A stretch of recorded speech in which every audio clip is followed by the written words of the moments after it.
जो कि देहरादून से है। सचिवालय में सचिव समिति की बैठक जारी है। सीएम धामी सचिवों के साथ बैठक कर रहे हैं। तो ये बड़ी खबर आपको बता दें कि देहरादून सचिवालय में सचिवों के साथ बैठक जारी है। सचिव समिति की बैठक चल रही है। बैठक में मुख्य सचिव समेत सचिव स्तर के तमाम अधिकारी मौजूद हैं। तो ये बड़ा अपडेट आपको दे रहे हैं, जहां पर मुख्यमंत्री पुष्कर सिंह धामी इस वक्त देहरादून में सचिवालय के अंदर सचिव समिति की बैठक ले रहे हैं। बैठक में मुख्य सचिव के अलावा सचिव स्तर के तमाम अधिकारी मौजूद हैं। तो ये बड़ा अपडेट आपको दे रहे हैं देहरादून से, जहां पर सचिव समेत सचिव स्तर के तमाम अधिकारी मौजूद हैं मुख्य सचिव के साथ। इसके अलावा मुख्यमंत्री सभी से फीडबैक ले रहे हैं। तो सचिवों की बैठक है, काफ़ी महत्वपूर्ण हो जाती है। अलग अलग विभागों की जिम्मेदारी जो सचिवों को दी गई है, उनके विभागों में किस तरीके से काम हो रहा है, वहाँ पर किस तरीके से बैठक में वो अपना फीडबैक दे रहे हैं, उसके बाद भी तमाम चीज़ें स्पष्ट होंगी। लेकिन ये बहुत महत्वपूर्ण बैठक राज्य हित में।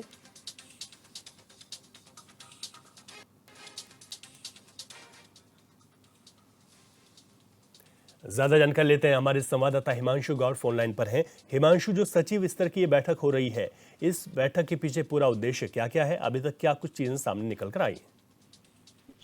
देहरादून के जो है सचिवालय में सचिव समिति की जो है बैठक का आयोजन किया जा रहा है। स्वयं मुख्यमंत्री पुष्कर सिंह धामी इस बैठक की मॉनिटरिंग कर रहे हैं। प्रदेश के तमाम बड़े सचिव, स्वयं मुख्य सचिव राधा तूड़ी के साथ ही अन्य सचिव जो है वो इस बैठक में हिस्सा ले रहे हैं, क्योंकि इस समय प्रदेश की जो स्थितियां बनी हुई है, चाहे आपदा प्रबंधन हो, रेस्क्यू हो, स्वास्थ्य व्यवस्थाएं हो, पेयजल व्यवस्था हो, तमाम ऐसी व्यवस्थाएं हैं जहां पर अभी उत्तराखंड जो है बैकफुट पर है। इसी के साथ ही क्योंकि उत्तराखंड विधानसभा का मानसून सत्र भी आयोजन होना है, तमाम ऐसे और राज्य में निकाय चुनाव के परिसीमन हो, क्योंकि अभी जिस प्रकार से खबरें आई थी कि कुछ वार्डों में जो है राजधानी देहरादून की मैं बात करूं तो यहाँ पर 54 वार्डों में जो है परिसीमन जो है आंकड़ों के हिसाब से नहीं हो पाया है। ऐसे तमाम मुद्दे हैं जिनको लेकर इस समय प्रदेश में जो है लगातार गर्मा गर्मी बनी हुई है। उसी को लेकर अब प्रदेश में आज जो है सचिव स्तरीय बैठक है। कहीं ना कहीं केदारनाथ में आपदा प्रबंधन हो, रेस्क्यू ऑपरेशन हो, केदारनाथ आपदा को जो है पुनः सुचारू रूप से शुरू करना हो, ऐसे तमाम विषयों पर जो है इस बैठक में चर्चा की जा रही है। ठीक है हिमांशु, बहुत महत्वपूर्ण बैठक है। बैठक के बाद क्या इसका कंक्लूजन आएगा, उस पर भी आपसे अपडेट लेंगे। बहुत शुक्रिया तमाम जानकारी के लिए आपका। उत्तराखंड के उत्तर प्रदेश से अलग होने के बाद परिसंपत्तियों के बंटवारे से संबंधित बातों को लेकर वित्त मंत्री डॉक्टर प्रेमचंद अग्रवाल ने पुनर्गठन विभाग के साथ विधानसभा भवन में समीक्षा बैठक की। उन्होंने बताया कुछ परिसंपत्तियां जिसमें वन विकास निगम के 99 करोड़ उत्तर प्रदेश की ओर से दिया जाना था, उसमें 2017 तक ब्याज लगाकर 563 करोड़ हो चुका है, जो राज्य को मिलना है। मंत्री का कहना है कि उत्तर प्रदेश सरकार की तरफ से इस संपत्ति पर इनकम टैक्स कटौती की जा चुकी है, तो इससे ये साफ है कि वो पैसा हमारे राज्य का है, जो हमें मिलना जरूरी है। देखिए, आप जानते हैं कि जैसे उत्तराखंड राज्य का निर्माण हुआ और उत्तर प्रदेश, चूँकि आप जानते हैं कि हम पहले उत्तर प्रदेश में हुआ करते थे और उनसे अलग होने के बाद कुछ संपत्तियों का बंटवारा हमारे माननीय धामी जी और माननीय उत्तर प्रदेश के मुख्यमंत्री आदरणीय योगी साहब के बीच में जो बातचीत का सिलसिला जारी हुआ, उसमें बहुत से मुद्दे तय हुए, लेकिन अभी कुछ मुद्दे तय होने बाकी हैं, जिसको लेके मैंने आज अधिकारियों से बैठक ली है और उनसे कहा है कि हम जो हमारे ऐसे मुद्दे हैं जिनका निस्तारण होना बाकी है, तो उस पर हम लोग आगे कदम बढ़ाएं। क्योंकि आप जानते हैं कि हमारे यहाँ उत्तराखंड के अंदर जैसे वन निगम है और वन निगम को 99 करोड़ रुपया मिलना था और ये 2017 तक जब हमारी बैठक हुई 99 करोड़ रुपए जब मिलना था, तो हमने उसके अगेंस्ट जो हमारा ब्याज बनता है उसको जोड़ते हुए हमें 464 करोड़ रुपए और मिलना था। कैबिनेट मंत्री प्रेमचंद अग्रवाल ने कांग्रेस पर निशाना साधते हुए कहा कि कांग्रेस अपनी हार को स्वीकार नहीं कर पा रही है, इसलिए कांग्रेस के नेता अनर्गल बयानबाजी करते हैं। मंत्री ने कहा कि उत्तराखंड की जनता ने कांग्रेस को 2024, 2019 और 2014 के चुनाव में नकारा था। कांग्रेस को अपना अंतर्द्वंद खत्म कर जनता के हितों की बात करनी चाहिए। बावजूद इसके भी अगर कांग्रेस के नेता आरोप प्रत्यारोप की राजनीति करते हैं तो प्रदेश की जनता 2029 भी कांग्रेस के लिए सपना बना देगी।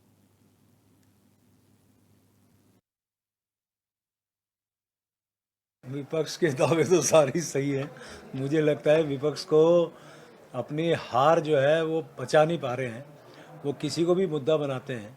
मैं यदि उत्तराखंड के परिप्रेक्ष्य में बात करूं, क्योंकि देश के परिप्रेक्ष्य में मैं बहुत ज़्यादा जानकारी में नहीं रखता, लेकिन आप समझिए कि 2014 से जीतने का सिलसिला भारतीय जनता पार्टी का जारी है।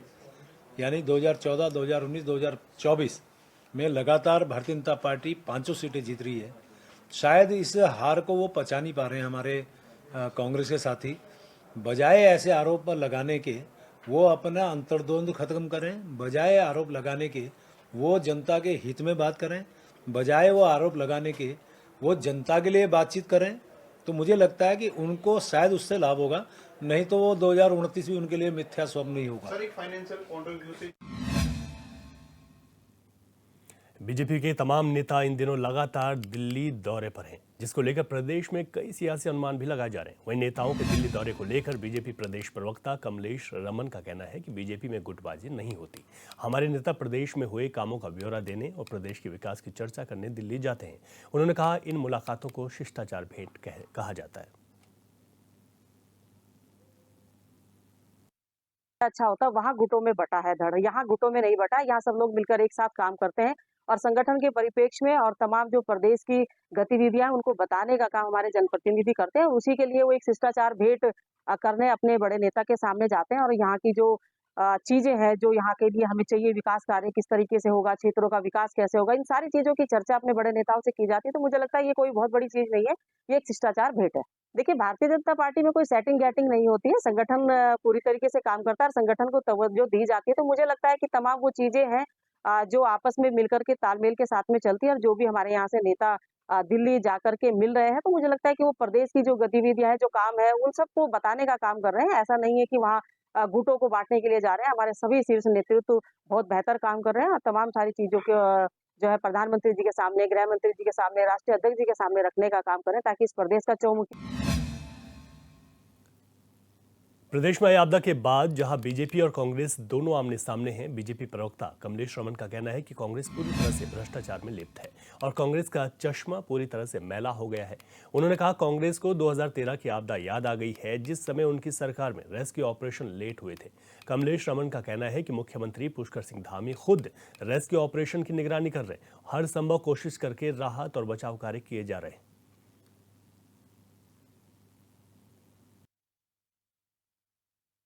कि मुझे लगता है कि कांग्रेस शायद 2013 वाली जो आपदा है उसको शायद देख रही होगी अपने चश्मे से, क्योंकि कांग्रेस का जो चश्मा है बहुत ही ज्यादा मैला हो चुका है। भ्रष्टाचार से लिप्त कांग्रेस अगर भारतीय जनता पार्टी की सरकार पर सवाल उठाती है, तो मुझे लगता है कि पूरे प्रदेश की जनता ये जानती है कि धामी जी के नेतृत्व में जिस तरीके से हमारा रेस्क्यू हुआ है, जिस तरीके से लोगों को निकालने का काम एकदम तुरंत किया गया है। 5 दिन के बाद केदारनाथ में 2013 में वहां पर हमारा शासन प्रशासन इनका कांग्रेस का पहुंचा था, लेकिन भारतीय जनता पार्टी का शासन प्रशासन तुरंत वहां पर पहुंचकर लोगों की जान माल की सुरक्षा करने का काम भी किया और सुरक्षित जगह पे यात्रियों को निकालने का काम भी किया। तो मुझे लगता है कि धामी जी की जो सरकार है वो बहुत बेहतर काम कर रही है और हम धन्यवाद भी करते हैं धामी जी का कि जिन्होंने बहुत जल्दी सभी को निकालने का काम किया, वहां पर खाद्य सामग्री से लेके पानी तक लोगों को पहुंचाने का काम किया। और अब दूसरा जो हमारी प्राथमिकता है वह है वहां पर सड़क को दुरुस्त करने की और यात्रा को सुचारू रूप से एक बार फिर चलाने की।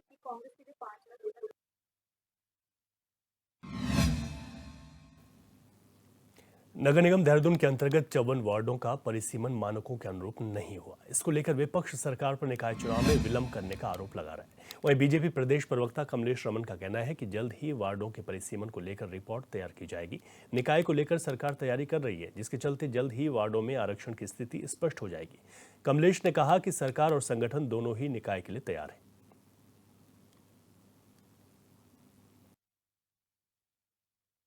देखिए, विपक्ष का काम है कहना, वो कहता रहे, लेकिन सरकार की तरफ से बकायदा पूरी तैयारियां चल रही हैं। हमारा चुनाव आयोग पूरी तैयारियां कर रहा है और आने वाले समय में जो डेट हम लोगों के लिए फिक्स हुई है चुनाव की, वो चुनाव होगा। प्रदेश के अंदर पूरे तमाम नगर निगम, नगर पालिकाएं, वार्डों का जो परिसीमन चल रहा है, मुझे लगता है कि बहुत जल्दी इसका जो है पूरा परिसीमन तैयार हो जाएगा और उसके बाद चुनाव की पूरी तरीके से तैयार है।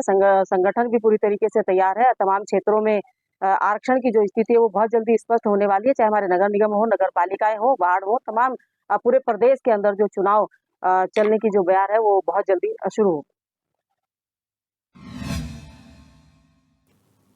बीजेपी ने प्रदेश के 4 जिलों रुद्रप्रयाग, टिहरी, उत्तरकाशी और अल्मोड़ा में आपदा से हुई क्षति का आकलन करने के लिए 4 कमेटियां बनाई हैं। बीजेपी प्रदेश मीडिया प्रभारी मनवीर चौहान ने बताया कि बीजेपी प्रदेश अध्यक्ष महेंद्र भट्ट के नेतृत्व में आपदा को लेकर उच्च स्तरीय कमेटी का गठन किया गया है। उत्तराखंड के अलग अलग जिलों के लिए अलग अलग कमेटियां हैं। मनवीर चौहान ने कहा कि कमेटी के लोग ग्राउंड जीरो पर जाकर वहां का जायजा लेंगे।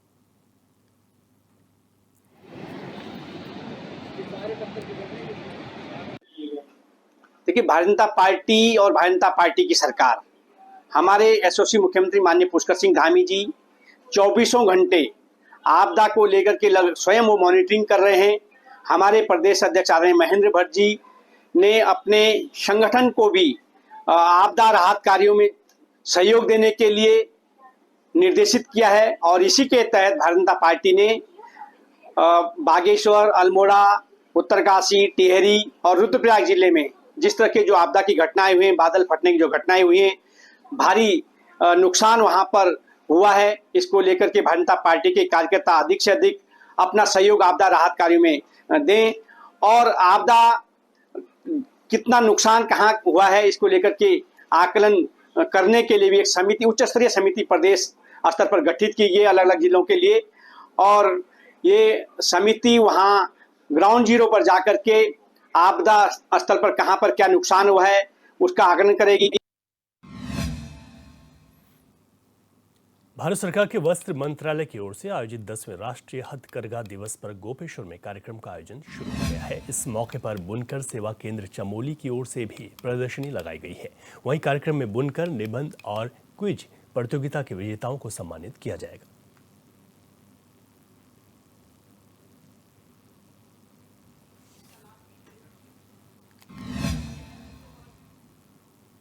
बांग्लादेश के हालातों को लेकर बाबा रामदेव का बयान सामने आया। बाबा रामदेव ने कहा कि बांग्लादेश में हमारे हिंदू भाइयों पर किसी भी प्रकार की कोई क्रूरता, अत्याचार, जुल्म, ज्यादती ना हो। भारतीय नागरिक जो वहां रह रहे हैं उनके साथ किसी प्रकार की कोई नाइंसाफी ना हो, इसके लिए पूरे देश को एकजुट रहना होगा। रामदेव ने आगे कहा कि खुशी की बात यह है कि पहली बार पूरा विपक्ष सरकार के साथ है और यही भारत की नीति होनी चाहिए। अगर पूरा देश एकजुट होकर आगे बढ़ेगा तभी हम अपने पड़ोसियों के साथ में भी ताकत से खड़े हो पाएंगे और पूरी दुनिया के सामने भी भारत एक शक्तिशाली राष्ट्र के रूप में उभर कर आएगा।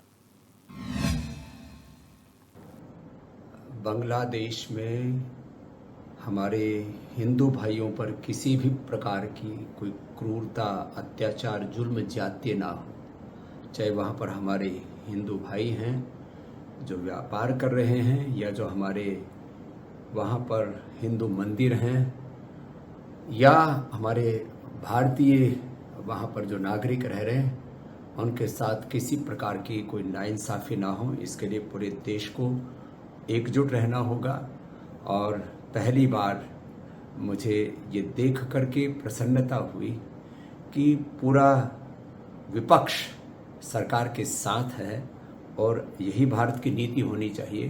नहीं तो जिस तरह से पूरी दुनिया में इस्लामिक कट्टरवाद बढ़ रहा है और वो भारत के पड़ोस में जिस तरह से उसने दस्तक दे दी है, वह देश के लिए बहुत ही खतरनाक हो सकता है। चंपावत जिले के पाटी ब्लॉक के दूरस्थ नोलिया गांव में एक मकान में शॉर्ट सर्किट होने की वजह से आग लग गई। आग लगने की वजह से दोनों मकान क्षतिग्रस्त हो गए। आग लगने का पता चलते ही घर के अंदर सो रहे लोग किसी तरह अपनी जान बचाकर बाहर भागे और मामले की सूचना ग्रामीणों को दी। जहां बड़ी संख्या में ग्रामीणों ने एकजुट होकर आग पर तो काबू पा लिया, लेकिन घर में रखा सारा सामान जलकर राख हो गया। अब ग्राम प्रधान और ग्रामीणों ने प्रशासन से पीड़ितों को मुआवजा देने की मांग की है।